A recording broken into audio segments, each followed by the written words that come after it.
আসসালামু আলাইকুম বন্ধুরা, অনেক দিন পরে আপনাদের সাথে কথা বলতে ইচ্ছে হলো। বহুদিন ধরে আমার ভয়েস ভিডিওতে দেই না। একটু মনে হলো যে আপনাদের সাথে শেষ বিকেলে কথা বলি। বেলা প্রায় ফুরিয়ে এসেছে। ছাদ বাগানে আমি এলাম গাছ দেখতে অনেক দিন পরে। দূরে চাকরি করার কারণে সবসময় ছাদ বাগানে আসতে পারি না। তো এসে যখন দেখলাম যে সবুজ পাতার মাঝখানে লাল লাল ছোট ছোট ফল, দেখে অনেক ভালো লাগলো। এই ফলগুলোকে আপনারা জানেন, এটার নাম করমচা ফল। ফলটা খেতে একটু ভালো লাগে না, সেটা হলো এটা টক ফল। অনেকে যারা টক পছন্দ করে লবণ দিয়ে, গুঁড়ো মরিচ দিয়ে খালি 2-4টে খেতে পারে। এই করমচা বেশি খাওয়া যায় না। করমচাটা অনেকে টক রান্না করে খায়।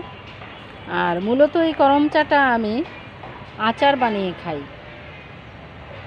পাকা করমচা নিয়ে কেটে মাঝখানের বিচিগুলো বের করে দিয়ে এরপরে এটাকে সিদ্ধ করতে হবে। এরপরে চিনি দিয়ে এটাকে জেলি বানাতে হবে, অথবা চিনি দিয়ে জাল দিয়ে আচার বানাতে হবে। তখন এটা খেতে যে টেস্টি হবে, তখন মনে হবে যে এটা যে টক ফল এটা বোঝাই যাচ্ছে না। কিন্তু সবচেয়ে সৌন্দর্য হলো এটার ফুলের সময়। আমি অবশ্য আরেকটা ভিডিও দিয়েছিলাম। ফুলগুলো অনেক সুন্দর, সাদা সাদা থোকা থোকা ফুল ফুটে। আর এখন দেখেন ফলগুলো অনেক সুন্দর। একটা মাত্র গাছ এখানে আমার, খুব একটা ভালো যত্ন নাই।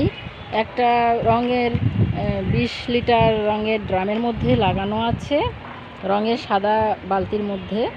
আর বাসায় যেহেতু থাকি না, খুব একটা যত্ন করতে পারি না। বাড়ির কেয়ারটেকার শুধু হোস পাইপ দিয়ে একটু পানি ছিটিয়ে যায়। পানি গোড়ায় গেল কি গেল না সেটা নিয়ে তার কোনো মাথা ব্যথা নেই। কোনো গাছ হয়তো পচে যায়, কোনো গাছ পিছনে থাকলে শুকিয়ে যায়, এভাবেই গাছগুলো বেঁচে আছে। আরেকটা বিষয় হলো বাড়ি আন্ডার কনস্ট্রাকশন, সেজন্য আমি ছাদ এখনও গুছাতে পারিনি। আল্লাহ তাআলা জানেন যে কবে এই আশাটা আমার পূরণ হবে, আমার ছাদ বাগান সাজানো হবে। আল্লাহ আমাকে তৌফিক দিন, সবাই দোয়া রাখবেন। তো ছাদ বাগানের এই যে করমচা, এটা যেহেতু আমি একটা রঙের বালতিতে লাগিয়েছি, 20 লিটারের বালতিতে, তো আপনারাও ছাদ বাগানে এই করমচা লাগাতে পারেন। দুর্ভাগ্যজনক হলো যখন আমার 4 তলার ছাদের উপরে গাছ ছিল, 5 তলার ছাদ ঢালাই দিচ্ছিল, তখন আমার আরেকটা গাছ মারা যায়। আমি অনেক কষ্ট পেয়েছি, আমার অনেক গাছ মরে গিয়েছিল। এখন আমার এই ছাদে 9 তলার ছাদে আমার প্রচুর গাছ, আপনারা হয়তো দেখবেন, আরও ভিডিও আছে আমার। জঙ্গলের মতন প্রচুর গাছ, এগুলো গুছানোটাও আমার জন্য এখন একটু চিন্তার কারণ। তো আপনারা করমচা লাগাবেন। করমচা গাছ অল্প পরিশ্রমে ফলন দেয়। করমচার আচার খাবেন, জেলি খাবেন, টক খাবেন। সামনে কিছুদিন পরেই কুরবানির ঈদ।